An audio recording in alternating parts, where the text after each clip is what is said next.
ተላለሁኝ ተወልጄ ያደኩትኝ ወደ አዳማ አካባቢ ነው። ዴራ የምትባል ከተማ። እሺ ግን እንትን ምንድነው እፍ የሚለው አንቺ ጋር ነው ውዴ? እፍ የሚለው? ኧረ እኔ ጋር የለም፣ ምንም የለም እኔ ጋር። እሺ እና ወደ አዳማ አካባቢ ነው ተወልጄ ያደኩትኝና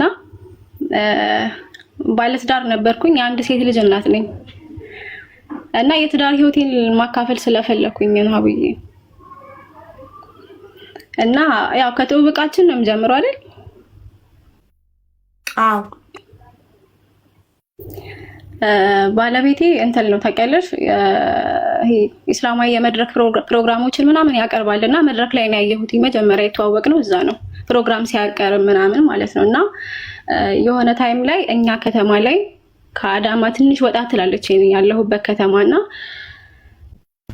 ትኬት እንድሸጥለት ጠየቀኝና ትኬት ስሸጥለት ነው የተዋወቅነው። ተዋወቃችን የመጀመሪያው በዛ ተዋወቅን። ከዛ ከቆይታ በኋላ ድጋሚ ተገናኘን። ረመዳን ውስጥ ተገናኘን። ይሰማል አይደል ማሪ? ካልተሰማኝ ራሴ አይሰማም እልሻለሁ። ስለተሰማ ጸጥ ብለን እያዳመጥንሽ ነው ውዴ። መሀል ላይ የምታቆሚ ከሆነና ካልተሰማኝ ይነግርሻል። እሺ።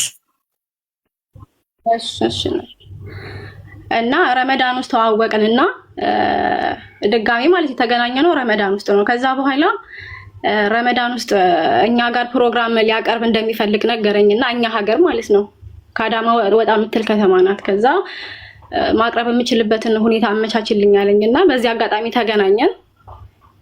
ከዛ በኋላ ሳምንት ነው ያወራነው። በሳምንት ውስጥ እንዳገባው ጠየቀኝ። ምንም አይነት የፍቅር ወሬ የለም። ያው መድረክ ላይ ስለማየው እና እንትን አማኝ ነገር ነው፣ ጀስት እንደዚህ ሲታይ አማኝ ነው። ይሄ እስላማዊ ነገሮች ላይ ነው በብዛት የሚሰራው። አሁን ቲክቶክ ላይ በጣም ነው የሚታወቀው። እና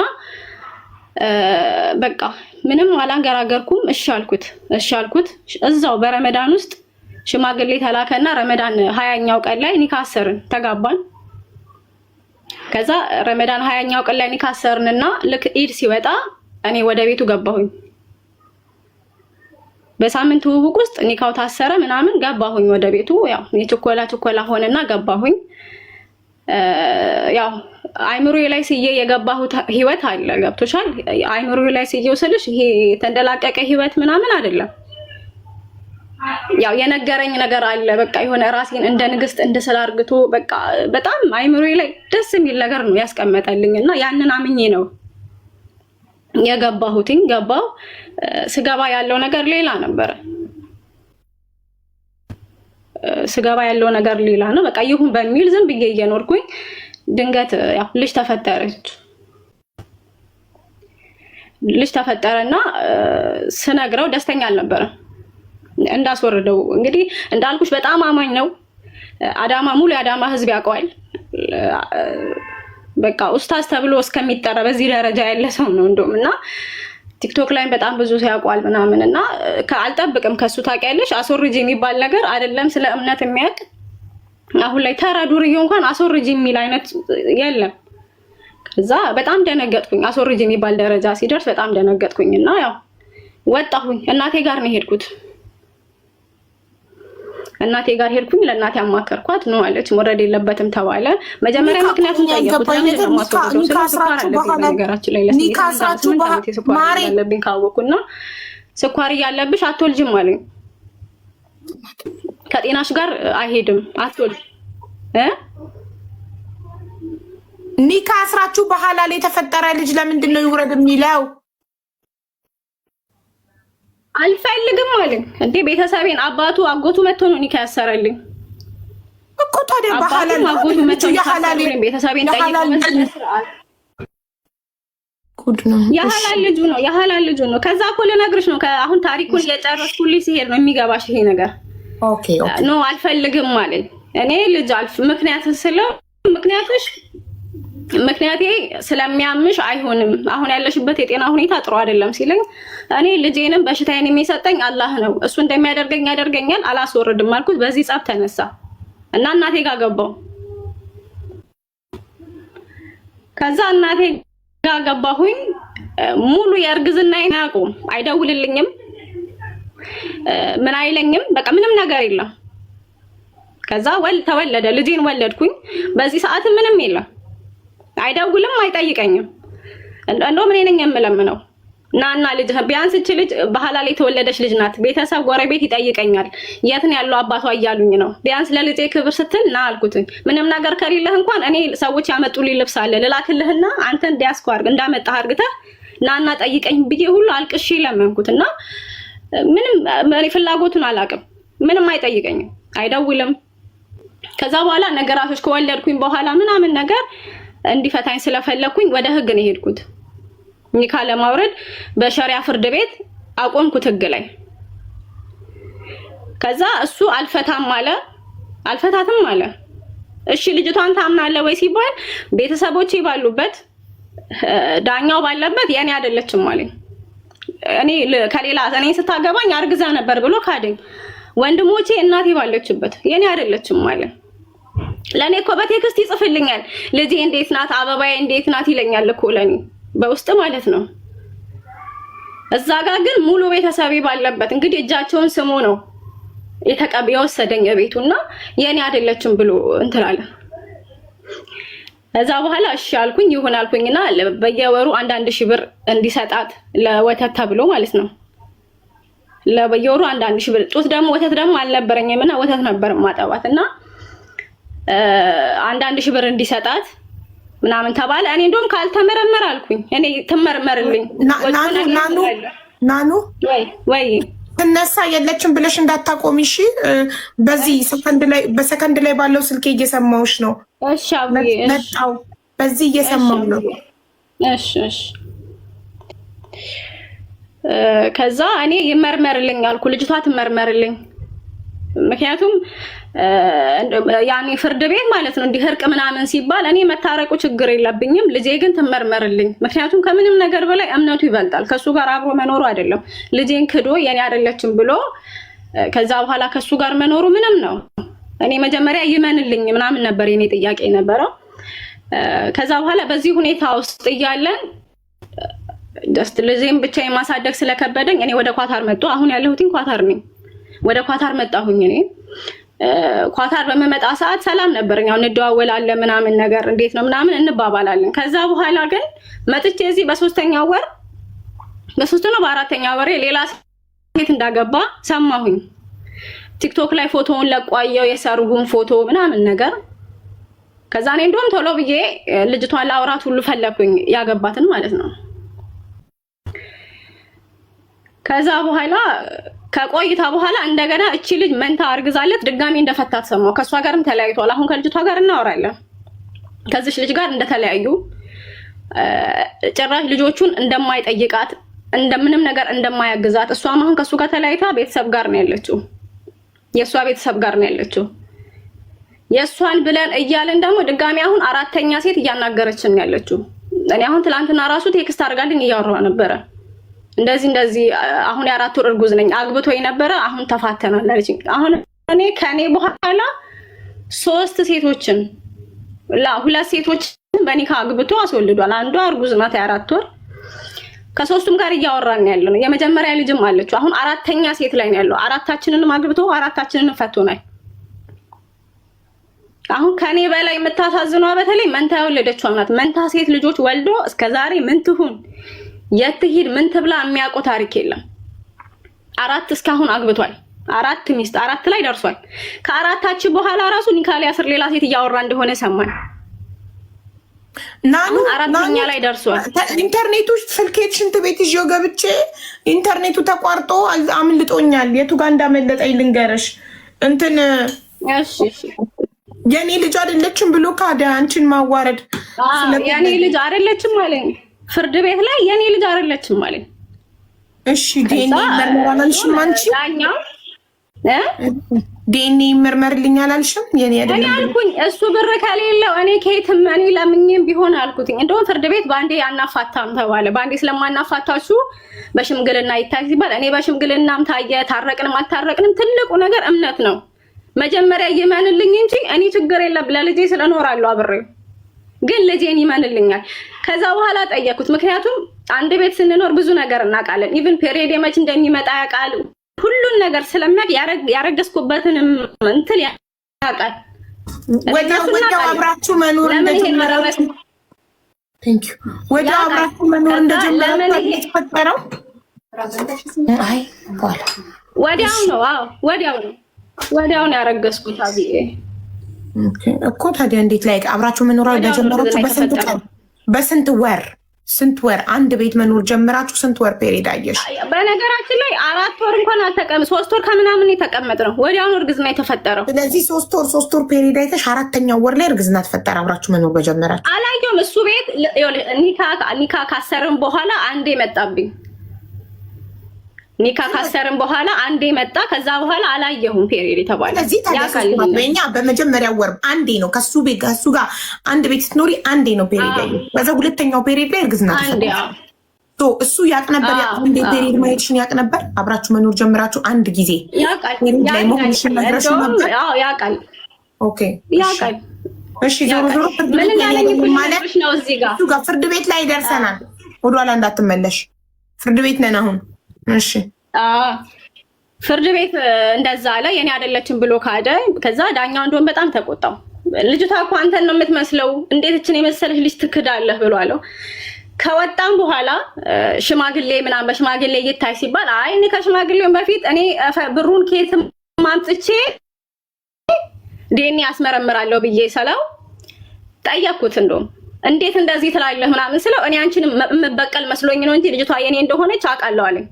አንቺን ማናደር ስለፈለኩ አንቺን መበቀል ስለፈለኩ ስላናደርሽ ነው ልጅቷ የኔ አይደለችም ያልኩት እንጂ ምን አርጋሽ ነው? ለምን እንደሚበቀልሽ ምን በድለሽ ነው? ለምን እንደሚበቀልሽ የሆነ ሰዓት ላይ ምን አድርጊያለሁ መሰለሽ? አው እንደ ጥፋት ሊሆን ይችላል። ምን አድርጊያለሁ መሰለሽ? አውዬ የሆነ ሰዓት ላይ በጣም ለመንኩት እንዲያግዘኝ እንዲረዳኝ። እርጉዝ በነበርኩ ሰዓት ከዛ በቃ የሚመልስልኝ መልስ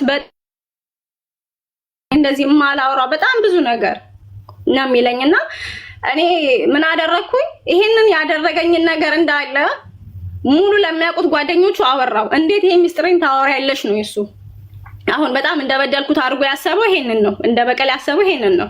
ይሄንን አወራሁ ማለት እርዳኝ ማለት ምንድነው? እርዳኝ ማለት ግዴታው እኮ ነው። ይሄ እኮ የሚለመንበት ጉዳይ እኮ አይደለም። እርዳኝ ቤቱን ማገዝ እኮ ግዴታው ነው። እርዳታ ማለት ነው። እርዳኝ እኮ አይደለም። እኔ ኦልሬዲ ወጣሁኝ። ልጄንም እኮ ወልጃለሁ። ገብቶሻል? ወልጃለሁ። ልጄንም ከመውለዴ በፊትም እንዴ ባል ነው። እንደ ባል ሊያግዘኝ ይገባል። እንዴት ነው መጠየቁ ራሱ ትልቅ ነገር ነው። አቡዬ ቆይ መጠየቅ ነው። ገንዘብ ግን ለልጁ የወተት፣ የዳይፐር፣ የልብስ፣ የምግብ መስጠት ግዴታው ነው። እሱን ይሰጥ ነበር። ከህጉ በኋላ አንዳንድ ሺህ ብር ይሰጠኝ ነበር። ከህጉ በፊት እንዲሰጥሽ ነበር የምትጠይቂው። እሱን ነው እንደ ጥፋት ያየሽ። ስልክም አይደውልልኝም ነበር ከህጉ በፊትማ እኮ ገባኝ እኮ እሱን ነው እንደ ጥፋት ማለት እንደ ጥፋት የቆጠርሽው አንቺ ራስሽ ላይ ጥፋት የቆጠርሽው። ልጅ ለልጅ የዳይፐር የወተት ስጠኝ ማለትሽን ነው? ኖ አይደለም። እንደዛ አይደለም። እንደማይሰጥሽ ለጓደኞች መንገርሽን ነው? አዎ ለምን ለጓደኞቼ ይሄንን ነገር ለምን አወራሽ ነው የእሱ አሁን ትልቁ ንዴቱና አንቺን መበቀል እፈልጋለሁ ያለው በዚህ ነው። እንዴት ለጓደኞቼ ይሄን ነገር ታወሪያለሽ ነው። እኔ አውርቻለሁ። ለምንድን ነው እንደዚህ የሚያደርገኝ ጠይቁልኝ ብዬ። ምክንያቱም ሌላ ሰው ከውጭ የሚያውቀው ሰው ሃይማኖት አስተማሪ ኡስታዝ ስለሆነ በጓደኞቹ ዘንድ በጣም የተከበረ ስለሆነ በጓደኞቼ እንዴት እንደዚህ አይነት ስም እንዲኖረኝ ታደርጊያለሽ ነው። እንዴት እንደዚህ አይነት ስም ታሰጭኛለሽ ነው የእሱ ገባኝ። ሻውን ወደ ፍርድ ነው የሚያዩት። በቃ ገብቶናል። ከዛ በኋላ ዲኤንኤ ይመርመራል። እሱ ላይ ነው ያቆምነው። ከዛ እሱ ዲኤንኤ አያስፈልግም ልጄ እንዲላቃል አንቺ ለማድረግ ነው አለኝ እንደዛ። ከዛ በኋላ የፍርድ ከዛ ጠፋ። ፍርድ ቤት መምጣት አቆመ። 15 ቀን እንደውም በፌደራል መጥቶ ታሰረኛ ከተማ ላይ አልመጣም አለ ፍርድ ቤት፣ አልቀርብም አለ ፍርድ ቤት። ታስሮ እሱ በሌለበት ኒካዬ ወረደልኝ። እሱ በሌለበት ፍርድ ቤት ኒካዬ ወረደ። ለልጄ አንዳንድ ሺህ ብር በየወሩ እንዲሰጥ ፈረደ። ይሄ ጉዳይ አለቀ። ከዛ ነገራቶች በፒስም በምን አለፈና እኔ ወደ ኳታር መጣሁ። አሁን ያለሁት ኳታር ነኝ። ከዛ ሀብዬ መጥቼ እዚህ በስንተኛ ወሬ ቲክቶክ ላይ ቪዲዮ ተለቀቀ። አግብቶ ሌላ አግብቶ ቲክቶክ ላይ አየሁኝ። ቆይ ቅድም እኔ ሽንት ቤት ሂጅ ያመለጠኝ መንታ ምናምን ስትደርሺ ነበር። የምን መንታ ነው? እቺኛ አሁን አገባ ያልኩሽ ቲክቶክ ላይ ተለቀቀ ፎቶ ቪዲዮ አብሯት ነው የሚሰራው። በጣም ፌመስ ነው በነገራችን ይታወቃል። ወደ 200 ምናምን ሺህ ፎሎወር አለውና ማሻአላ ቲክቶክ ላይ ከዛ ቪዲዮ ይሰራል ከልጅቷ ጋር ምናምን መንታ እርጉዝ ሆነች። እሷንም ፈታት። እስቲል ኒካ አልወረደም በነገራችን ላይ ከልጅቷ ጋር ሁሌ ነው የምንደዋወለው። በጣም የምታሳዝን ልጅ ናት። መንታ ወልዳ አሁን ተለያይተዋል። ደውለውላት አያውቅም። ልጆቿን አይቶ አያውቅም። የኔንም ልጅ አይቶ አያውቅም። ምንም ነገር የለም። ምን አይነት ሁኔታ ላይ ማለት ነው? እስካሁን ከማን ወለደ? ካንቺ ከሷ መንታ ሌላ የወለዳት ሴት አሁን አራተኛ እርጉዝ አለች የ4 ወር። አሁን ደግሞ ሌላ አሁን ትላንትና የደወለችልኝ እሷ ይቺን ሳይፈታ ነው ያገባ የዚች ኒካ ሳያወርድ አራተኛዋ ደግሞ አስወረደች ነገረችኝ። አራተኛዋ እርጉዝ ነኝ ግን ኒካዬን እንደምንም ብዬ አስወረድኳለችኝ። አሁን ከኔ ቀጥሎ ያለችው ኒካዋ አልወረደም። ከኔ በፊት ደግሞ የመጀመሪያ ልጅ አላችሁ። 4 ሴት አግብቷል እስካሁን ድረስ። አራታችንንም ፈቶናል። ከአራታችን አንድ ልጅ አለው። አንዷ ናት መንታ የወለደችው። አንቺ ስንተኛ ነሽ? እኔ ሁለተኛ ነኝ። አውዬ አንቺ በፊት ያለችው የታለች? ኒኳ ወርዷል። የትና ምንም አናውቅም። አንድ ልጅ አለችው ከሱ ጋር አብራ የምትኖር አንድ ልጅ አለችው። አብራው እንትን ልጅ ምናምን አብራ ትሰራለች። አሁን እኔ ስገባ የዛኔ 3 ዓመት ልጅ ናት። አሁን 7 ትሆናለች። ኦኬ 7 ዓመት ከአንቺ የተወለደ ስንት ዓመት ነው? ያኔ አሁን 3 ዓመት ሆናት። የ3 ዓመት መንታዎቹ ስንት ዓመታቸው ነው? 5ኛ ወር ላይ ናቸው እነሱ። 5 ወር እና 4ኛ አስረግዟል። ፈጣን ነው ሰውዬው ማሻአላ። ኮረወራ ይሰጥም 4ኛ ወር ላይ ነው ያለው። ቆይ የ7 ዓመት ከመጀመሪያ ሚስት ከሁለተኛዋ የ3 ዓመት ከ3ኛዋ የ5 ወር መንታ 4ኛ አስረግዟል። 5 ወር ገና ከተወለዱ ሄዶ ሌላ ሴት 4ኛ ወር ነው እና ሀቡዬ አሁን ትልቁ ሚዲያ ላይ እንደወጣ የተገደልኩበትን ነገር ልንገርሽ። ሚዲያ ላይ ብዙ ሰዎች ያውቁታል፣ በተለይ ሴቶች እና አይምሯቸው ላይ የሚስሉት እሱን አማኝ አድርገው ነው። ታውቂያለሽ፣ ገብተሽ እስካላየሽበት ድረስ እንደዛ ነው የምንስለው። አብዛኞቹ ሴቶች ደግሞ ያለብን ሙስሊም ሴቶች ያለብን ትልቁ ችግር ይሄ እምነት ላይ የሚንቀሳቀሱ ሰዎችን ፍጹም ንጹህ አድርገን ነው የምንስለው ነገር አለብን። ገባሽ አይደለ? ይሄ ነገር አሁን ይሄን ልጅ ማስቆም ካልቻለን ይቀጥላል። በእርግጥ መብቱ ነው ማግባት እኮ፣ ግን ያለ አባት እየተፈጠሩ ያሉት ልጆች እኔ አሁን ልጅ ያለ አባት እያደገች ነው ያለችው። የዚች የመንታዋ እንደገና በጣም የሚገርምሽ ደግሞ 4ኛዋ 2 ልጅ አላት ከሌላ ሞቶባታል። አባቷ የልጆቹ አባት ሞቶባት ነው ደህና ሰው አገኘው ብላ ለልጆቹ አባት አገኘው ብላ ነው ያገባችው። እና አስፈላጊ ከሆነም ሀቡዬ ምናልባት አሁን ላይ ይችላል አስፈላጊ ከሆነ ፎቶም ቢወጣ እኔ ችግር የለብኝም። ምክንያቱም አያቆምም ሰውዬው። አሁንም ሌላ ሰው ሊያገባ ነው። ፈረስት ኦፍ ኦል እሱ ምን አደረገ? ሴቶቹ ናቸው እየሄዱ ቆንጆ ወንድ ሲያዩ እየተለጠፉ የሚወልዱት። እሱ ምን ያደርግ? ልክ ነሽ። ታዲያ ከሱ ነው እንደ ችግሩ? ከእናንተ ከሴቶቹ ነው እንጂ ሳታጣሩ ዝም ብላችሁ አይደለም። ሀቡዬ ምን አለ መሰለሽ እራሱን ንጹህ የሚያሳዝን ልጅ አልፈልግም እያለሽ በግድ ነው ያረገሽ። አልፈልግም እያለሽ በግድ ነው ያረገሽ። እንዴ ከመጣ በኋላ ምን ላድርገው ሀቡዬ? ልጅ እንዴ ሐራም እኮ አይደለም። አላህ ይሰጠኝ። መጀመሪያ አታማክሪው? ነው አይደለም? ስትተኛ አብረሽ መከላከያ ልጠቀም ወይስ ትፈልጋለህ ልጅ አትይው? ገና በተዋወቃችሁ ባንዱ ሲጀመር ይኸውልሽ ሀቡዬ ተነጋግረናል። ልጅ የሚባል ነገር ከ2 ዓመት በኋላ አንወልድም ተባብለን ተነጋግረናል። እኔ በቃ ተፈጠረ ይሄ ነገር አይደል? ተነጋገራችሁ፣ ትክክል ነው። እሱ ከ2 ዓመት በኋላ ነው መውለድ የምፈልገው ብሎ ነግሮሽ በአንቺ አለመጠንቀቅ እንደማይፈልግ እያወቅሽ መከላከያ ሳትጠቀሚ አረገሽ። ስታረግሽ አልፈልግም ማለሽ እናትሽ ቤት ሄድሽ፣ አለቀ። እናትሽ ቤት ወለድሽ፣ ተለያያችሁ። አሁን ይህ ሰውዬ ምን ያርግ? እናንተ ሄዳችሁ ከተለጠፋችሁበት እናንተ ባክግራውንዱን ሳታጠኑ ወንድ አገኘው ብላችሁ ሄዳችሁ የምትጣበቁ ከሆነ እሱ ምን ያርግ? ምንም አይደለም እኮ አቡዬ፣ ባክግራውንዱን ሳት ምንም እንድታጣኙ እንኳን እድል አይሰጥሽም። በቃ ንጹህ ሰው ሆኖ ነው የሚቀርበው። ገብቶሻል አይደለ? ማየት ያለብን ፊት ያለው ነው የሚያሳይበት። ማሪ ሲጠይቅሽ በአንድ እሺ ቤት ዳር በረመዳን ጠይቀሽ ወዲያው በ15 ቀን ሽማግሌ ምናምን ጥድፍ ባል እንደጠማው ሰው ወንድ እንዳጣ ሰው። ተረጋጋ ወንድሜ፣ ላጥናክ፣ ቀስ በል። ከሄደ ጥርግ ይበል። ህይወቴ ቀልድ ነው እንዴ? ባንዴ ሲያንጣ ምን እንዳይሄድ የት እንዳይሄድባችሁ ነው ባንዴ እሺ የምትሉት?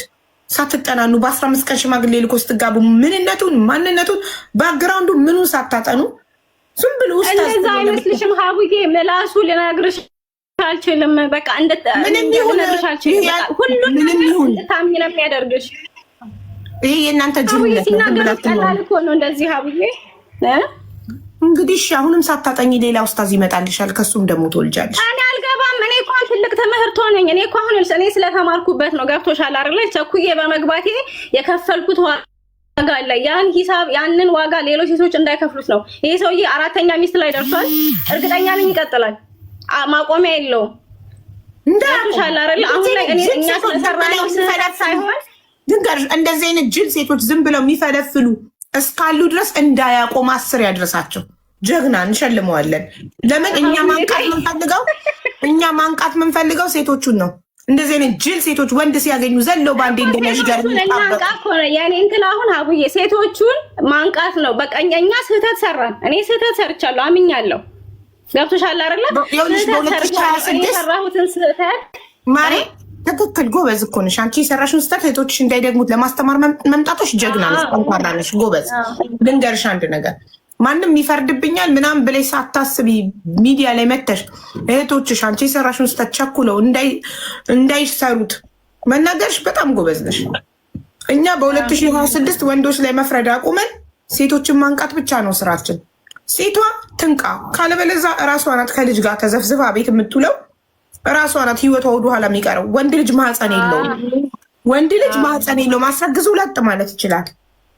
ስለዚህ ምን አለ መሰለህ አሁን እሱ ስላደረገው ስህተት ለማውራት እሱን ሌላ ነገር ለማድረግ ምናምን አይደለም። ሴቶቹን ስለማንቃት ብቻ ነው ማለት ይበቃዋል። ያላባት የሚያድጉ ልጆች ከሱ መውጣት የለባቸውም ነው እንጂ ስለሱ ስላደረገው ነገር እሱን ሚዲያ ለማስተላለፍ አይደለም። አሁንም እሱ ላይ ነሽ። ከሱ ባይወጣ ከሌላ ወንዶች ይወጣል። ሴቶች ልጅ ማሳደጊያ ገንዘብ ሳይኖራችሁ ዝም ብላችሁ ሄዳችሁ ወንድ ላይ አትለጠፉ። አንደኛ። ሁለተኛ የማይፈልጋችሁ ወንድ ላይ አትለጠፉ።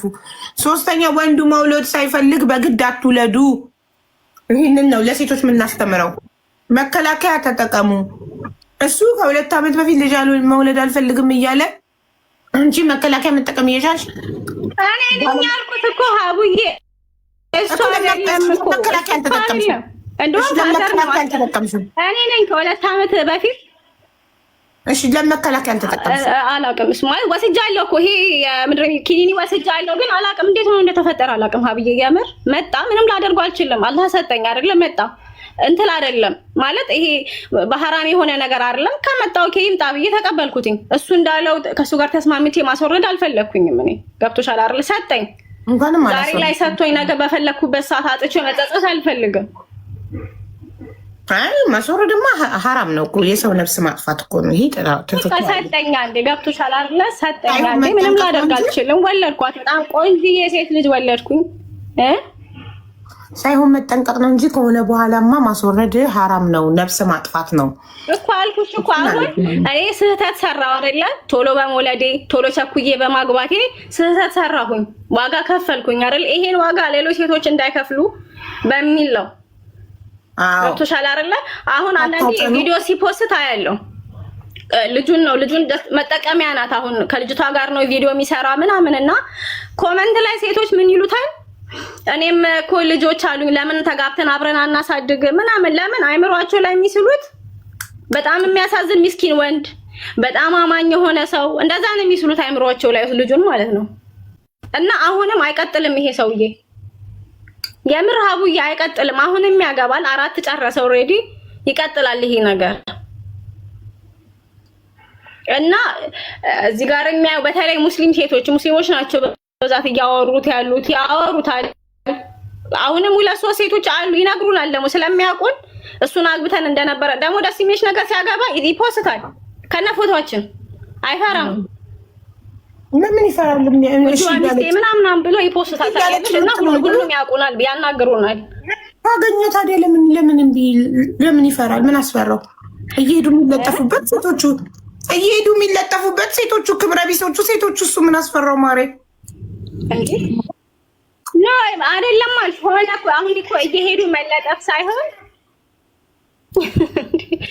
ኖ አይደለም። እኛ የሚመስለን ይኸውልሽ አብዬ፣ አንዳንዴ እኮ ይኸውልሽ አሁን እኛ ስለሰራ ነው ስህተት ብቻ አይደለም። እሱስ ማንነቱን ደብቆ የቀረበን እሱስ አይጠየቅም። በዚህ ጉዳይ ላይ ማንነቱን ደብቆ አይጠየቅም። በጣም ጀግና ነው፣ ጎበዝ ነው፣ ይበርታ። እኛ ይኸውልሽ ሚስት ከመሆን ጉጉት ነው። ገብቶሻል አይደል እኮ ሚስት ለመሆን አትጓጉ። የዓለም መጨረሻ አይደለም ሚስት መሆን። አትጓጉ። ለምንድን ነው የምትጓጉት? ምንድን ነው የሚያጓጓው? ሚስት መሆን የሚያጓጓው ምንድን ነው? አሁን ገባኛ። ጊዜው ከረፈደ በኋላ እኮ ነው የገባኝ። ስለዚህ የህይወት የመጨረሻ ግቡ ትዳር አለመሆኑ አሁን ገብቶኛል። ጎበዝ ጎበዝ። ስለዚህ አሁንም አልጓጓም፣ በፊት መስሎኝ። አዎ ለሌሎች እህቶችሽም አንቂ። ምንድን ነው የምትያቸው? ዘላችሁ ወንድ ላይ አትለጠፉ። እንደኔ በ15 ቀን ምንም ሳታጠኑት ወንድ ልጅ ላግባሽ ስላለች ዘላችሁ እንዳትገቡ። ስራ ስሩ። ምን ነቅሎኝ ነው? ቴንክ ዩ ሶፊዬ ፎር ኢንቪቴሽን ሚ።